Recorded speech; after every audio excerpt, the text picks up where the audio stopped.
Hi, and thanks for logging on to the Daily DVAR Halacha. And here's a brand new halacha for you, and it's for May 3rd, which is the 25th day of Nissan. Here we go. Today I just want to do one more halacha about Sfiras Omer, and then I think we'll go back to other topics. Today's halacha is this. You may often hear them make an announcement in shul. Some of you understand why they're doing it that way, and some of you don't. So I want to clarify and show you all of its applications. When it comes to, when they're going to count in shul the ninth night of Sfiras Omer. So you might see someone announce and say Sfiras Omer page something something, and he might announce last night was the eighth night. And just in case you don't know, I want to explain to you why they're saying it in such a weird way. Why doesn't he just say tonight is the ninth night? And the reason they're doing it that way, the reason they say last night was the eighth, instead of being clear and saying tonight is the ninth, is because that man who's announcing it is about to count Sfiras Omer also. And if he announces to all of you in the shul that tonight's the ninth of the Omer, then he sort of kind of counted already just when he said that announcement. And because he did that, when it comes time to make the bracha with everybody else and do the whole spiel, he won't be able to make a bracha and do the whole spiel because he kind of jumped the gun by making that announcement, and he just got it done. So his opportunity to make the bracha will be kind of wasted. And he's not going to make a bracha and then make the announcement right after he makes a bracha. So what he'd like to do is announce it in some way that implies tonight is the ninth without quite saying it. So he says last night was the eighth night, and everybody could figure out, then tonight is the ninth.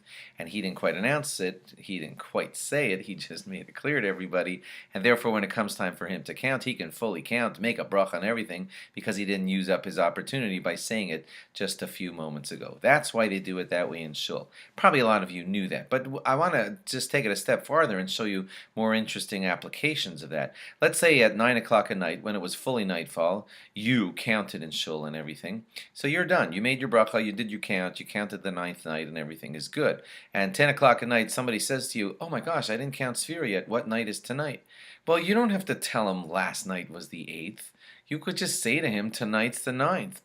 The reason you don't have to do the whole spiel now is because you counted. It's done. And if he says to you, why did you say it that way? You go, I counted. Calm down. Tonight's the 9th. I already counted the 9th, and I'm telling you that it's the 9th. Now you go ahead and count the 9th, and that person listening to you can just make the bracha and say number 9. So you don't have to do all that spiel when you're not causing yourself any issue. So if it's like late at night, on the night of the 9th, you can tell anybody, if you've already counted, tonight's the 9th, and there won't be any issue at all. Similarly, when it's 6 o'clock at night, and it's not time to count yet, so you're sort of in still the daytime of the 8th, and you want to tell someone, tonight we're going to be counting number 9, you didn't do anything wrong, because you did it long before the sun went down, long before it was nightfall. It wasn't anywhere near 9. You just told someone during the 8th day that tonight we'll be counting number 9. That doesn't ruin your bracha for later that evening either, because you said it at a time when it was no issue at all. Often when I tape you these messages,